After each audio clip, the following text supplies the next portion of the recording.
Buenos días, buenas tardes o buenas noches, dependiendo de dónde nos escuchen o nos miren. Bienvenidos a la República del Marketing en The One Question Show, episodio número 53. Hoy con un invitado amigo de la casa, Frank. César, Chevitas, ¿cómo van? Bueno, el primer episodio de 2022, jueves de estreno como siempre, con una persona espectacular, profesionales que desde su experiencia nos vienen a dar estos consejos para nuestra comunidad. César, bienvenido, como siempre ya un amigo de la casa, y pues preséntate para la comunidad.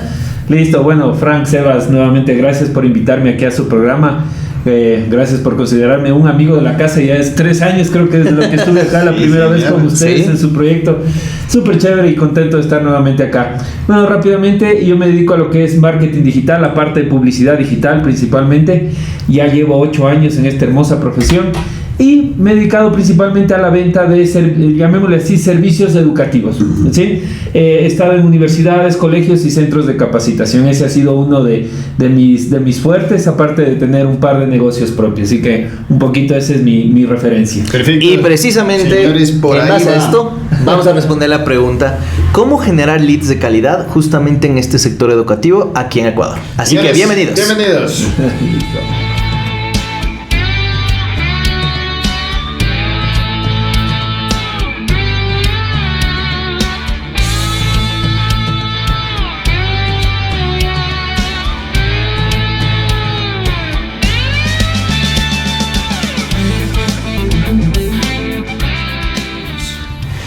Entonces, señores, como les comentó César, su background actual y su ocupación actual lo engloba en torno a lo que es el sector y la industria de la educación. Un sector que particularmente cambió muchísimo con el contexto de la pandemia y en el cual entró la virtualidad, que tenía cierta presencia, a volverse una variable clave en cuanto al tema este. Entonces, César, para contextualizar un poco desde tu punto de vista y en tu experiencia, cuéntanos un poquito cómo ha sido esto precisamente, esta transición en general de la entidad educativa tradicional a este nuevo contexto en el cual vivimos. No, mira, este cambio ha sido un cambio de 180 grados. Yo claramente me acuerdo desde que empezamos la pandemia y en todos los niveles, ¿no? Hablando de primaria, secundaria, universidad de tercer grado y maestrías, en todos los niveles.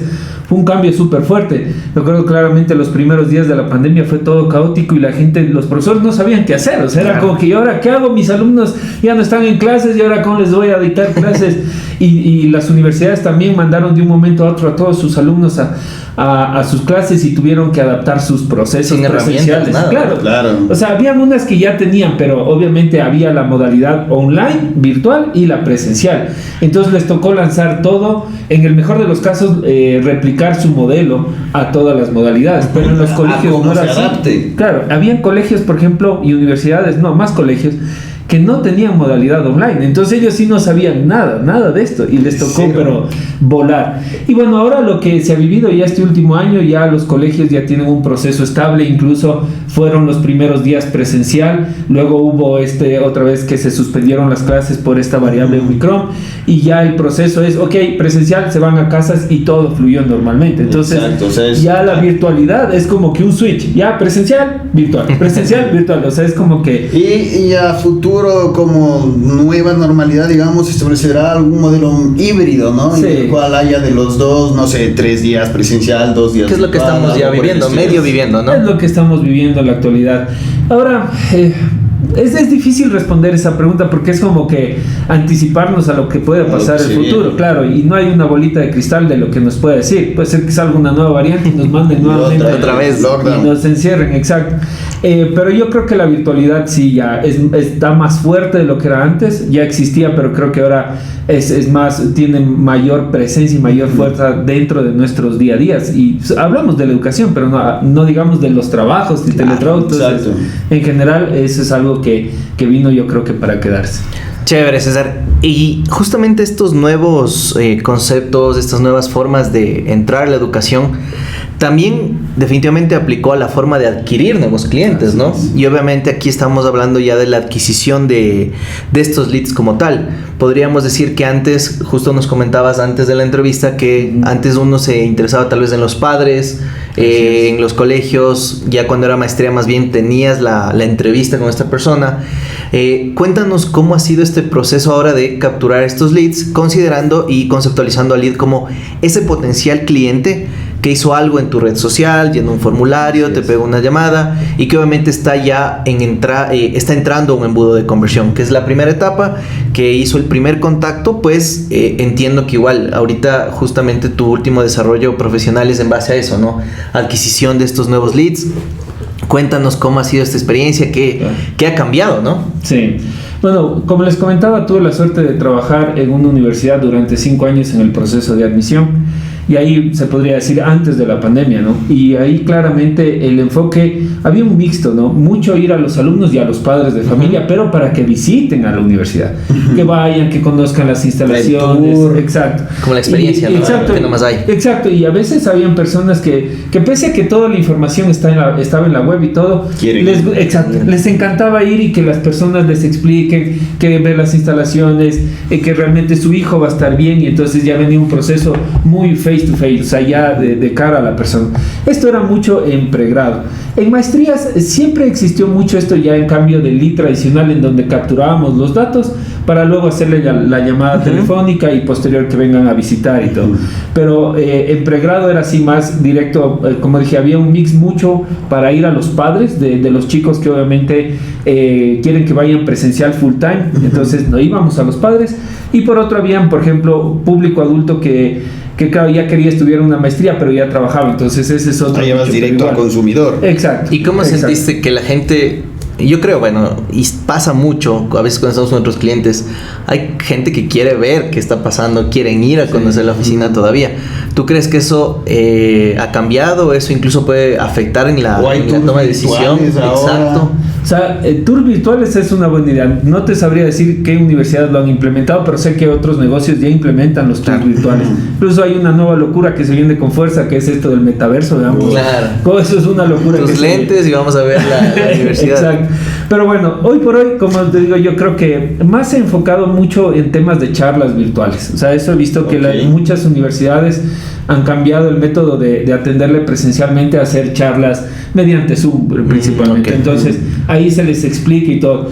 Y también ya hay universidades que han tenido que regresar a presencial, más que todo la parte administrativa, porque sí, ya con la vacunación y todo hay gente que otra vez quiere ir. O sea, es realidad, mucha gente que necesita palpar, salir, ver, ver dónde va a estar, porque claro, supongamos que hoy dicen, vea, yo quiero que mi hijo estudie presencial, pero yo sé que hoy no lo puede, pero tarde o temprano lo va a hacer, entonces yo quiero ver dónde va a estudiar. Lo que pasa es que yo creo que el hecho de estudiar frente a una computadora no es para nada ni cerca lo que es estar con tus compañeros, estar incluso en la clase. Es que va más allá incluso del tema educativo, va de un tema pensando en primaria, exacto, desarrollo de habilidades sociales y cosas por el estilo. Tu comportamiento también, ¿no? Son, o sea, aprendizajes intrínsecos de estar como parte de un grupo social y tal, exacto.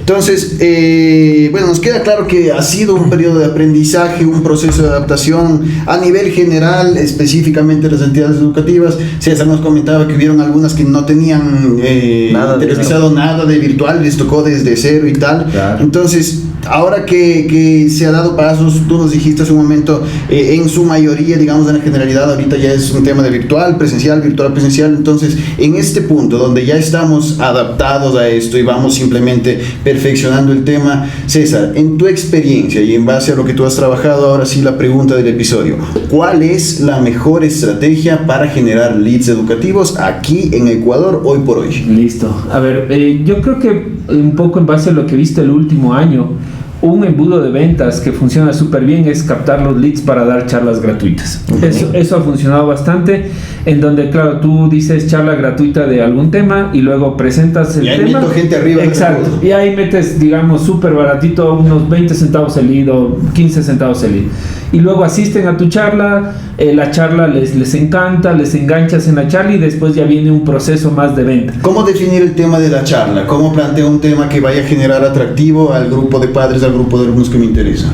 Bueno, ahí hay muchos temas, ¿no? Por ejemplo, puede ser algún tema puntual de la carrera. Supongamos, se me ocurre, si es que yo quiero promocionar una carrera de contabilidad y auditoría, hiciera una charla gratuita de las últimas reformas del impuesto a la renta que nos toca pagar. Perfecto. Entonces, hablábamos de en la parte superior del embudo esa estrategia de charlas que nos decías, charlas en las cuales veamos algún contenido de valor que atraiga y me genere un grupo grande acá arriba. Exacto. Hablando ya de la parte del medio y de la parte de abajo del embudo. Bueno, ya en la parte del medio, también otra estrategia, como les mencionaba, es cuando una persona llena un lead en el sitio web. Entonces, cuando esa persona llena el lead, la idea es primero atenderle de inmediato, no después de 3 días. Eso es un error. Eso es lo peor. Llena un formulario y después de 3 días yo ya ni me acuerdo qué llené. Entonces, y llenaste 3, 4 más que ya te atendieron. Exacto. Así es. Siempre decimos. Exacto. Cuando uno busca un servicio, no busca una marca, Así es. busca 4 o 5. Exacto. Entonces, en las maestrías, como les comentaba, ya una persona tiene claro lo que quiere estudiar. Entonces viene un formulario. Entonces, ¿qué es lo que me pasó a mí que me gustó bastante de una universidad de España? Llené el formulario y a los 5 minutos me llamaron. Entonces, la primera llamada es para pedirme unos documentos. Entonces, sin mayor esfuerzo me sacaron mi hoja de vida, mis datos personales, etc. Y al siguiente día la persona que me llamó sabía toda mi hoja de vida, sabía toda mi carrera profesional, lo que había estudiado, mis logros y todo. Y esa fue una bonita manera de romper el hielo, porque de alguna manera sí, se podría decir que me echó flores, pero yo siento que lo hizo de una manera bastante así como que no para alabarme, sino para... como estrategia comercial. Como estrategia O sea, comercial. el poder de decisión cuando lo manejan de ese punto creo que es mucho más fácil, ¿no? Obvio. Es como dices, me conoces, Claro. ten mi dinero. Exacto, esa es la palabra clave. Era como que yo sentía que esa persona me conocía y de alguna manera sentí mucha más confianza en esa persona. Empatía y toda Sí, la y cosa. para no hacer larga la historia, me matriculé en esa maestría. Así de simple fue. Entonces, ese nivel de personalización es súper importante. Y también hablábamos, o sea, nosotros desde el punto de marketing podemos generar el mejor tráfico, el mejor lead. Y como lo decía Frank, si no hay una fuerza de ventas que trate bien al cliente, ya viene ya la experiencia que ya no tiene nada que ver con el mundo digital, porque es una persona que te atiende. Si ya no tienes esa buena experiencia, se te cae la venta. Es así de simple. Sí, es lo que nosotros siempre recalcamos. Nosotros podemos tener muy buenas estrategias, podemos tener una pauta increíble, tenemos el trafficker, el community, la agencia, el mejor no fotógrafo tienes del ese mundo. back.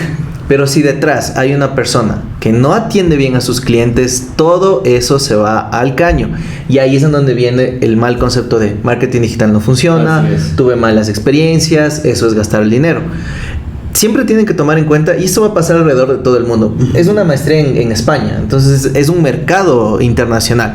Y ellos justamente lo que hacen es entender esta parte y dicen, llega mi cliente, estudio al cliente, y el concepto, la forma de venta la personalizo, porque seguramente todo eso ya lo tienen más que cuadrado y todo. Entonces, Sí. toda esa parte sí es importante recalcar una y otra vez. Si una fuerza de ventas no es acorde a todo lo bonito que haces en artes, simplemente tu empresa está ahí sí. Y viceversa, si tienes una increíble fuerza de ventas, pero a nivel de la comunicación digital la manejas de manera paupérrima y tal, igual, tienes que tener ese equilibrio, ¿no? Estructurado Bien, un tema que funcione, exacto, con las dos variables de la mano. Genial. Bueno, para ir cerrando este capítulo súper chévere, César, ¿cuál sería el tiene que hacerse y no debe hacerse para las personas que están interesadas en generar estos leads para el ámbito educativo?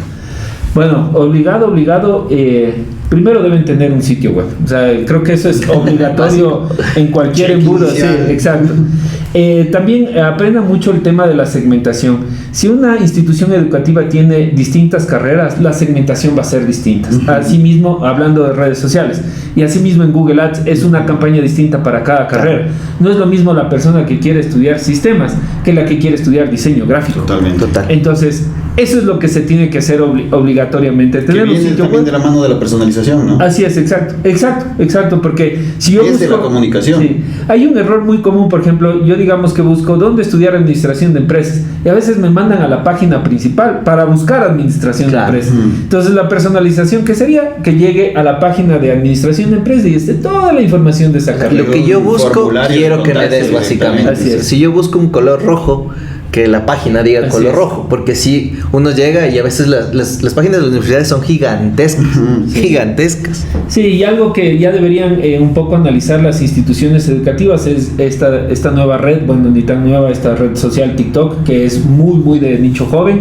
y ya vayan viendo lo que es el metaverso. Esa es mi recomendación. Yo creo que Sí. es algo que va a cambiar el mundo en la próxima. Ya tenemos unos dominios ahí de podcast comprados para el metaverso. Se viene con locura, vamos a estar haciendo república en el metaverso. Entonces, bueno, señores, un resumen de lo que hemos conversado acá. La industria educativa, el sector educativo ha evolucionado mucho, se ha adaptado mucho, ha tenido que correr realmente mucho más que otros sectores para poder adaptarse a la nueva realidad, y hoy en día ya tenemos una adaptación estable, una adaptación que nos permite activar o desactivar Hacer la un switch. virtualidad y presencialidad en función de las necesidades que nos demande por variables, por lo que sea que vaya pasando en el mundo. En ese sentido, la generación de leads educativos también ha mutado, y ahora el tener entornos digitales que favorezcan a esta consecución de potenciales clientes es ideal. Tener una página web, tener estrategias en las cuales yo atraiga gente al embudo, trabajar un ejercicio de personalización con los clientes, son variables claves para poder generar leads de calidad educativos hoy por hoy en el Ecuador. César, ¿algo que se nos quede? ¿No? Yo creo que hemos hablado, bueno, en corto tiempo, pero muy concisos. Yo creo que lo más importante es recalcar nuevamente su fuerza de ventas y lo que ahorita mencionó Sebas, el equilibrio en cambio con la parte de comunicación. La comunicación tiene que ser muy bien llevada y que esa gente que leyó o entendió tu mensaje se sienta súper atendido a donde tú le quieras llevar, que fue la experiencia que nos contó César. Así es. Y pues sin más, César, agradecerte el tiempo, gracias, tal vez un gracias. último consejo, despedida para nuestra comunidad. No, bueno, de mi parte agradecerles nuevamente por la presencia. Siempre mi recomendación es capacítense en este mundo de marketing digital. No hay cómo quedarse atrás. Se vienen cosas muy, muy interesantes que afectan, o sea, que va a cambiar la manera de promocionar nuestros productos y servicios. Van a cambiar, créanme. Nuevamente ya es tercera vez que menciono esta palabra metaverso, pero eso va a cambiar Totalmente. cómo conocemos el marketing digital. Así que no dejen de capacitarse. César, te agradezco Gracias. muchísimo. César, muchas gracias. Cevitas, Señores, muchísimas Gracias. Nos vemos la próxima semana en un nuevo episodio. Chao. Adiós. Nos vemos. bacán.